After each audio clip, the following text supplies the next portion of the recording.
booties for black girl nerds.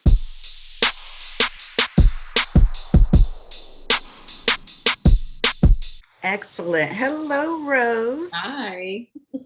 You're looking lovely. I'm sorry I had to cover you up a little bit. Oh, that's okay. I'm the Rose today. You're JC. Exactly. There we go. Let's talk about JC. I am so excited. She is a complicated character. Oh, perfect. To say the least. Yeah, to say the least. What I love about it is that she's very concerned kind of with propriety, especially when it comes to her teammates or her team, basically her girls. Mm-hmm. But she also kind of has some closet that's stuffed a little bit with its own secrets. How did you go about kind of building out her moral center?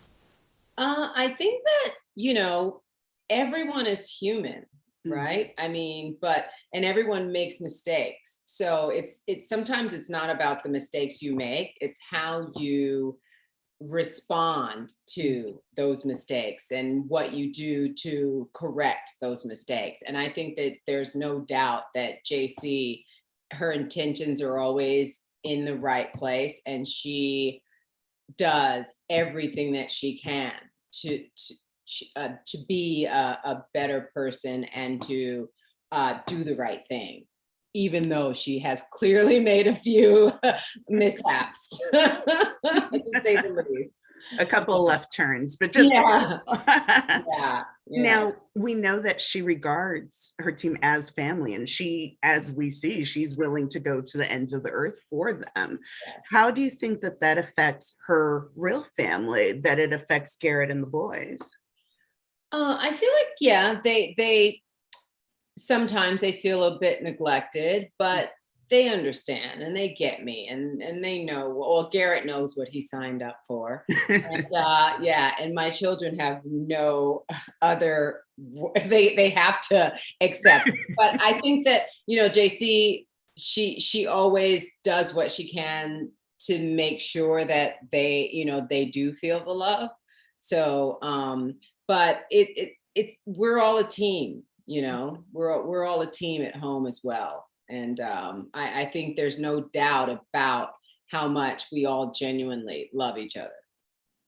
Well, I love that we have a universal story that has a strong Black female lead in it. Was there any scene or anything in particular that really affected you that the audience has to look forward to?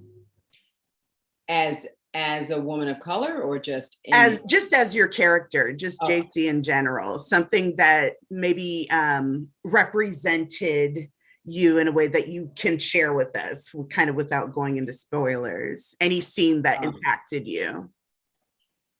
Yeah, I think there's one pivotal moment where JC is actually given the opportunity to perpetuate this lie because she has an out and she sees this out, but instead she's just like, no more. And I know that what I'm about to say is going to make my world crumble, but no more lies. It's time to just fully do the right thing. Here I am. I'm raw and I'm here and I'm sorry. And I think that a lot of people, sometimes when they do make mistakes, they lack accountability. Mm-hmm. And I think as long as you're accountable for your actions, that makes all the difference in the world as far as apologies are concerned. Well, speaking to the idea of her being a strong Black woman, the consequences always seem to be more. And so to make that decision in the face of what the consequences are going to be, I think it's really brave, and it's really telling of her character. Yes, I agree. I definitely agree. Awesome. Well, I had such a good time talking with you about this, Rose, and I cannot wait for people to see the show. And I think that they are just going to fall as deep in love with you as I am. So thank you, Stacey. Thank you, and wish you nothing but the best. Thank you. You too. Excellent. Josh, we got to talk about Hillman Ford. I am very excited. This show was super fun. You know, at the beginning, I kind of said, oh, Hillman Ford is like a close-up magic of a person where he's kind of, he'll show you, oh, look over here while he's doing moves over here. But as the show went on, I said, Hillman Ford is the eye of a hurricane, and he is going to jump out as soon as things start going crazy again. Tell me kind of about what drew you to Hillman, and do you think that he knows what he's doing, or has he just kind of fooled himself this whole time? Well, I saw him as a politician, right? Who is a bit of a puppet master, like you say, like he's pulling the levers on different things. But at the same time, he's so interesting to me and fun to play because he's such a mess, that and as you get to know him and as the story evolves, you realize that he's spinning a lot of plates, and the more plates he puts in the air, some of them he put in the air, some of them other people put in the air, but he's the one spinning them, the more the whole thing just is a house of cards, right? That is really about to crumble around him. And I don't think that's giving anything away, but that's why he's so fun to play, is because he's a man under extraordinary stress, and yet he's causing a lot of it himself. So he's his own worst enemy, and he's deeply complicated. And I think the older I get in my life, the more I think that's oftentimes true of people's lives, that sure, we have the people in our lives who we look up to who are, they seem to have it all together, and sometimes they do, but a lot of times people don't. And when you see, marriages fall apart, and you see people, in Hillman's case, that things happen that are so beyond his ability to deal with, and he's in great pain, and I found him really fascinating, and I hope that people like watching him, because I think is hopefully, at least I've had a lot of empathy for him, even though he's a mess. Well, he is someone that does garner empathy, but then, throughout you kind of wonder, well, even is this manufactured?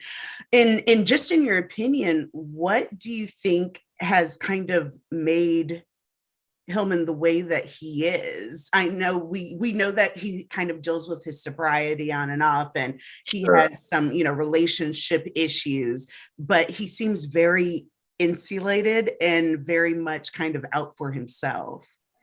Well, again, I mean, I think that's one of the things I find very fascinating about him. It's funny, as an actor, as you play characters who are close to you, and that can be very challenging. For some people, it's way easier. I find playing characters that are really close to me way harder to do, because you're really revealing something. And in the case of Hillman, I didn't really have anything. I didn't relate to him at all. So he was so fun to play, because I was trying to find, why is this guy the way he is? And I really kept looking at politicians. I mean, I could never be a politician. I find politicians, I find them, even the ones I love, almost reprehensible. It's like, how do you not punch that person in the face? Like you think about what, like watching the Ketanji or listening to the Ketanji Brown hearings these days. Like, I was so struck by how disturbing they were, right? And even down to the politicians that I loved having to be nice, not to her, but to the other guys, right? Where it was like, what? How do these people do that? And that's Hillman, right? Hillman is that guy. He's so capable of being disingenuous and being, a big smile on his face when something awful is happening. And yet I'm sure to me, it was looking at why I was so interested in him, and what Pam, the creator of the show, made someone so fascinating, is that as the show goes on, you do start to see not just the cracks, you start to see the moments where he goes home and he's alone, and he's dealing with himself, and he's dealing with his own, his daughter and his past and all the stuff that he's going through. And I don't know, really interesting to play. Is there anything in particular that, and we've spoken to it a little bit, but is there anything else about Hillman that you kind of want the audience to keep in mind while watching? Look, this is a murder mystery, right? I mean, at its core, yes, it's a show about basketball. It's a show about a university, and it's dealing with the cauldrons of our lives that many people, if you've gone particularly to any university in your life, this is a part of your life, whether you're part of a college basketball team or not, that that's why I think people love going to a school that has a great athletic program, right? Because it's you get to be a part of that as an audience or fan, right? And that's why we're so loyal to the universities that we go to, hopefully. Mm-hmm. That people have lifelong friendships because of it. And so in a sense, that's what's so interesting about this character, is that he is the puppet master, kind of pulling the strings of all of this. But the reasons why he's doing it, I don't think in any way is nefarious, but I think it goes so out of control and spirals, all the plates that he's spinning so start to crash around him that he, does what a lot of people do and a lot of people like I don't respect, particularly in politics, is they become survivalists, right? And so I don't know, it's so fascinating to think about someone like an Andrew Cuomo, who I thought was so great for a while. And then you're like, oh my God. You got to remember, people love, for a while, he was one of their favorite politicians was Anthony Weiner. It's like, dude, what's wrong with you? And then people are human, and it's kind of that idea of we've made them superhuman. And then they show us, oh no, we're just regular human. And then you're like, oh, okay. Uh-oh.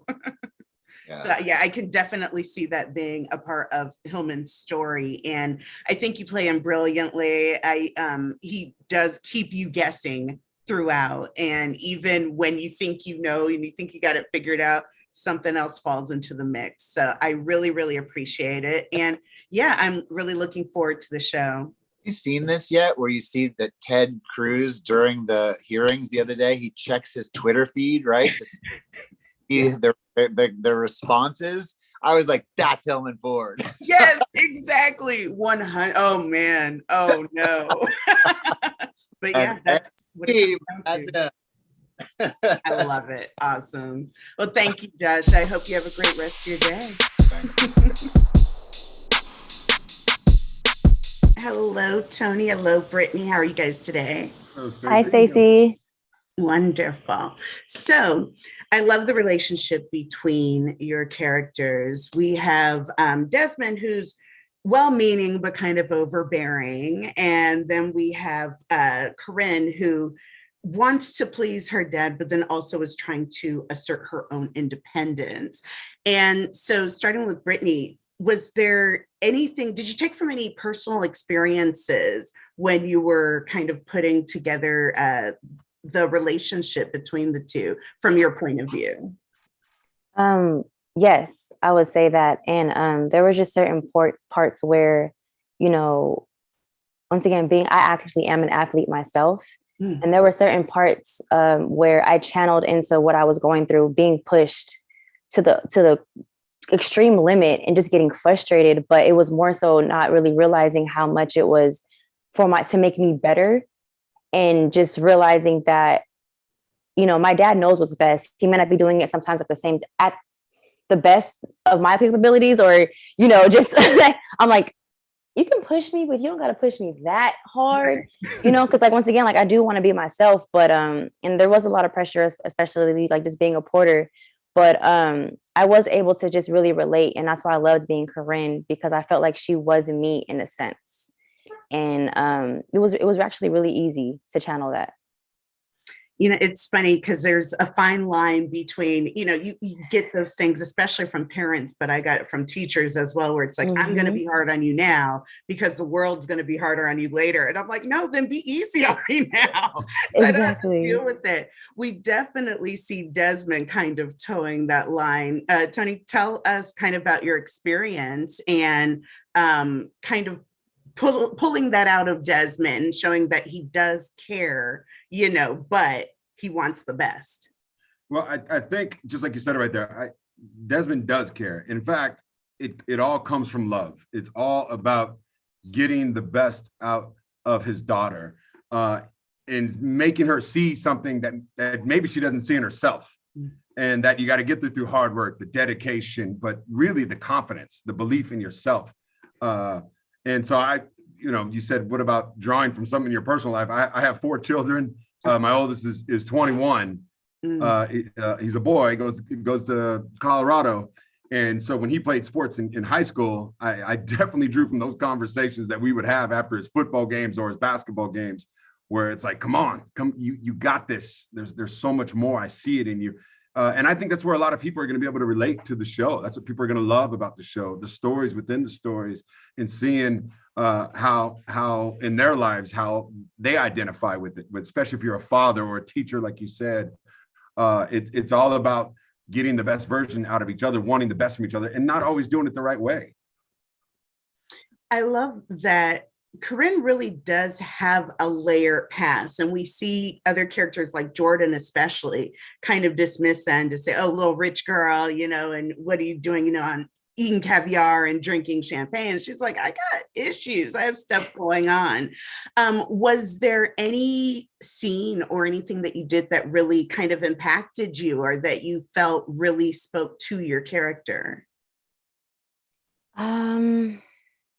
Any scene or any moment? Yeah, I would say, I don't want to say too much, right? But at the top of my head, there was a moment between me and Desmond that that really spoke to me. I don't want to say it and just to give anything away, but I would definitely say basically with Desmond, there was one, and yeah, I just don't want to say too much. I'm sorry. No, that's fine. Yeah. And I completely understand that there are so many twists and turns in this show. And there's so many ways that, you know, that the relationships kind of come together. Tony, was there anything, especially with your character, we get to see is vulnerability? Was it important for you to really kind of showcase that Desmond wasn't just a, you know, hunk of steel? Yeah, in fact, that's what I loved about the role, the way Pam wrote it and the other writers on the show. That it's just not, it's because it's not all about that. It's just not about being tough. It's about being vulnerable too. And I think Desmond goes to that realization throughout the show, and you see it happen to him, where it's like, hey, I gotta let go a little bit. I have to accept a little bit, and that's what I loved about the character, you know, wanting the best for my daughter, but then also seeing, okay, how can I be better myself? Maybe I'm full of it sometimes. And so the confusion that was going on inside of me, I tried to draw from that. Well, I love that we, especially within their relationship, it stops being so ambition focused that they're able to kind of focus on each other finally. And it creates such a wonderful dynamic between you two. So thank you so much for talking with me today. And I'm excited for everyone to watch the show and to really be inspired by you guys' storyline. Thanks. Thank you. Thanks. Hi, Lyriq. How are you today? I'm a little jealous right now, Stacey, that you got that background going and I don't. See, we got to get it to you. I love that you got that background. Great It's stuff. nice that everyone's looking very intense because this is a very intense show. And so I'm very excited to talk with you about it. Right. You play Garrett Foster, who is, sorry. No. I'm all over the place. Everything's crazy today. Who's JC's husband. Yes. And what I really wanted to talk with you about is that the family dynamic is very interesting, especially with the inclusion of Michelle. And when we see Garrett kind of being the keeper of secrets, but Garrett kind of has his own thing going on. So tell us, what can we kind of expect from Garrett throughout the season? What kind of reveals do we have to look forward to? That's a good question, because I now have to think beyond what I believe you know. The character is, I hope, a relatable character.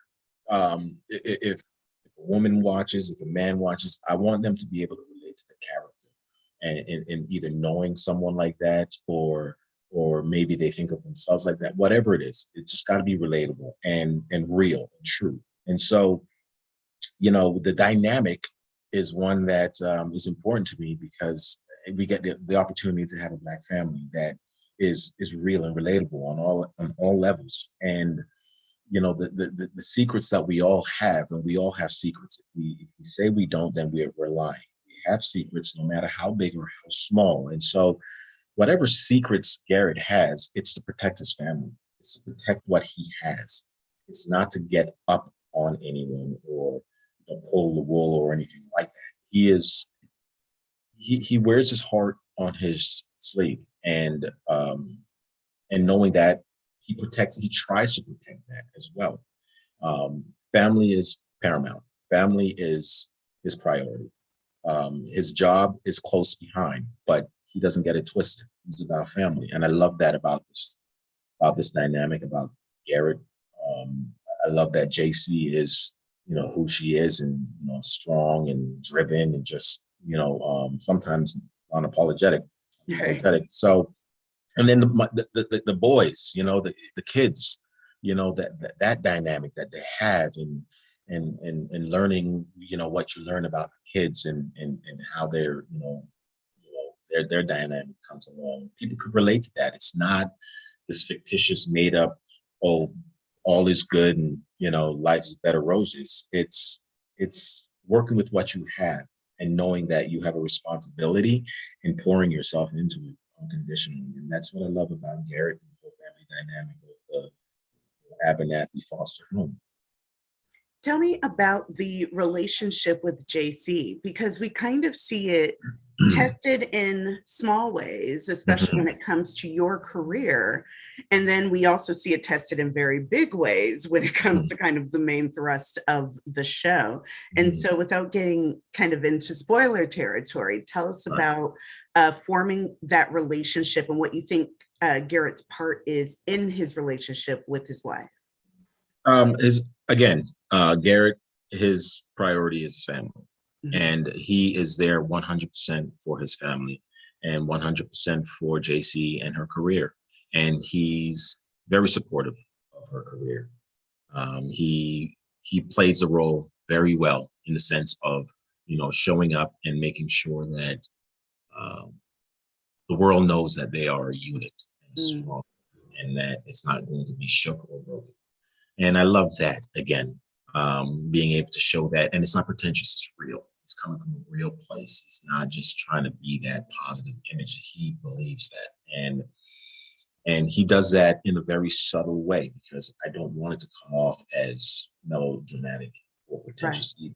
And so there's a fine line making sure that when people see this, black, white, or indifferent, see this, it's believable. They're not like, nah, that's too far-fetched. So they have a real strong dynamic relationship, and it's a very supportive one. And I think having a strong black woman as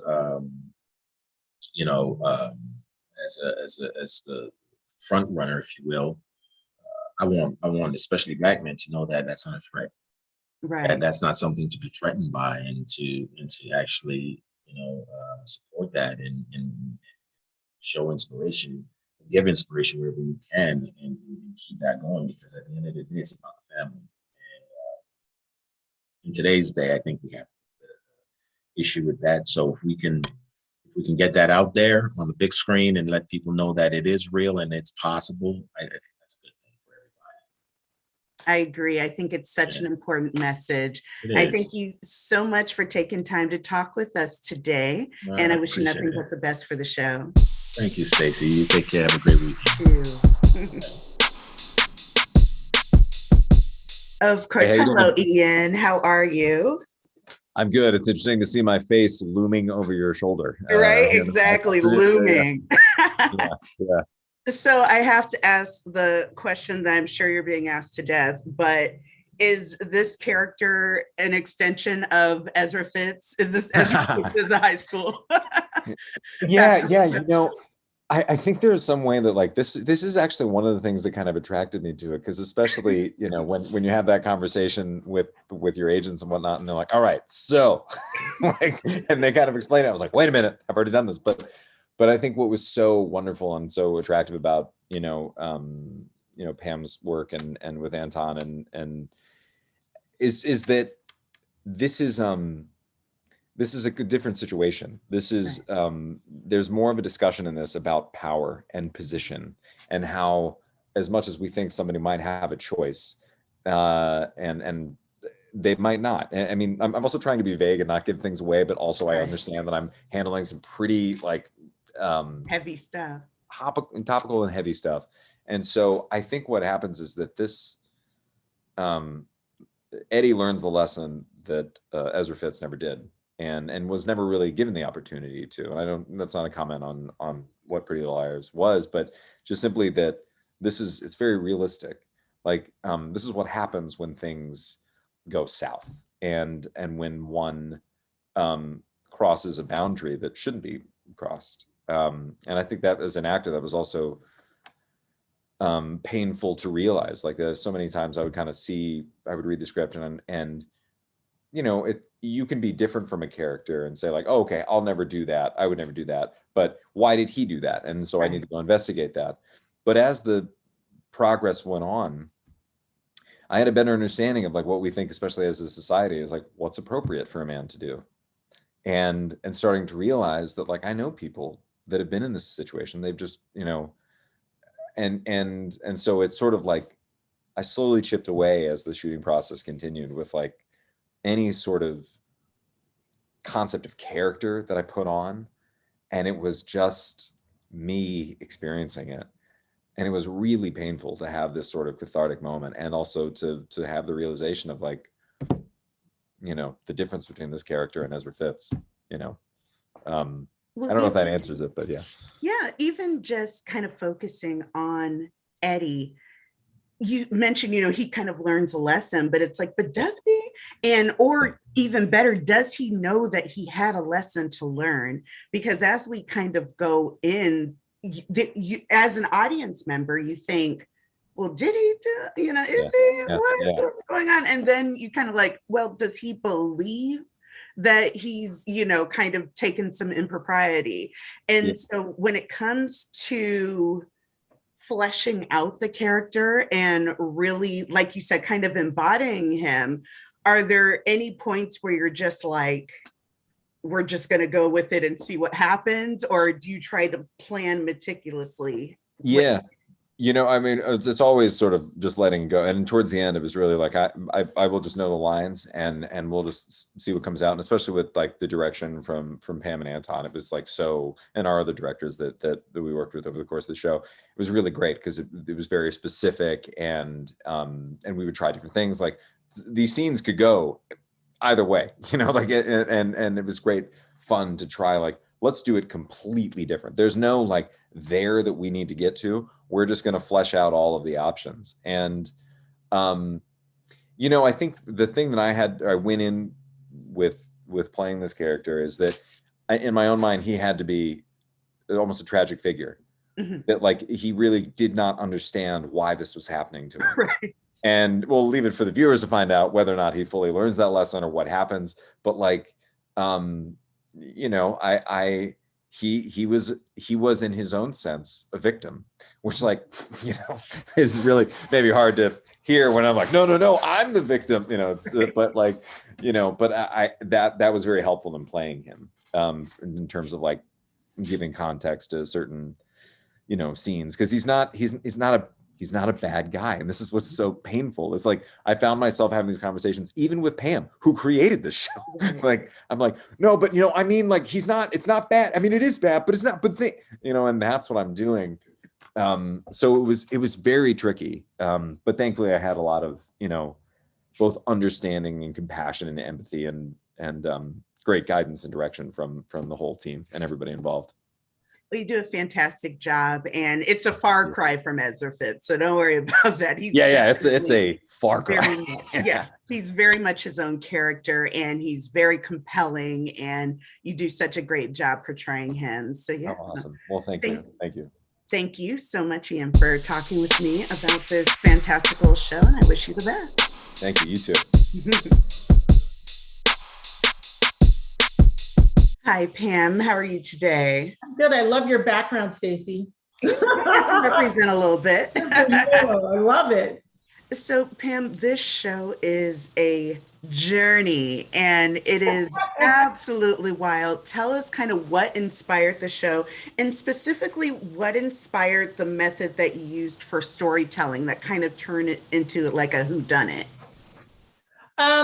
I was inspired on the subject because of all of the stories you've heard about scandal on college campuses. And most of those stories centered around men. Mm-hmm. And I wanted to enter the world of women. So I chose women's basketball, which I love. I'm a huge sports fan. I wanted to be in that world. But I also wanted to see a really strong female lead deal with issues, but also be flawed. And then the concept of how we jump back and forth, so to speak, and the storytelling. I'll be honest with you, you're getting a secret. I wrote the entire main story first, and at the end of it said something's missing. And then I went back and added our second story, and it seemed appropriate to just drop it in occasionally and jump through time. And it was fun. It was really fun to write. And I wanted to, tell a story in a different way, because I wanted this to be a story of when people tell lies, when will they get caught up into it? When will someone tap them on the shoulder and say, we know? And that was the theme in both stories. Well, I love how that resonates, not just for our more villainous characters, but for all of the characters. Everybody's kind of got a little secret, and they're all waiting for that little tap on the shoulder. So they are very intriguing. I love kind of the way that you express different sexualities and different gender expressions, including having an intersex character, which is almost unheard of course, when it comes to TV. What was the decision-making process behind that? Most of my characters are based on something I've read. So I was reading a story about female athletes running track and how they were being tested, and their levels of testosterone and estrogen and all of these, imbalances were determining whether they could run track or not in college sports and in competitive sports. And I found it incredibly interesting. And so that introduced me to the world of intersex. And I thought, no one talks about that, and we should introduce that idea. So myself and the actress, Carmen Flood, who plays Nikki, who's the character, did a little research, talked to people, asked what it was like. The experiences are so varied. But it was an interesting approach to another sort of identity in the world of sports. So when looking at the show as a whole, is there a theme in particular that you really want the audience to kind of take away when watching? Yeah, that flawed characters are redeemable, that you can watch someone who's made mistakes, who's and I'm talking mostly about JC Abernathy, who's made hard choices, but that you can still understand the journey. That I spent a lot of time in television writing sort of heroes, most of them men. And every time I'd write a woman who was flawed, they'd say, oh, you can't do that. The woman can't be that complex. So for me personally, I love the journey of the complex characters. And I want the audience to invest in them and still take the journey and not turn the television off and say, I can't watch that person because they've done something wrong. I want them to say, I know those situations. So I'd like them to understand the journey of that's why there's so many stories, understand the journey of every character and find something in themselves in that character. Well, I think you've done a great job of doing just that and creating, like you said, different storylines, but none that overwhelm kind of the main theme of the show. So, thank you so much for taking time to speak with me about this fantastic show. And of course, I wish you nothing but the best in it. Thank you. I'm glad you enjoyed it. Thanks for watching. Thank you.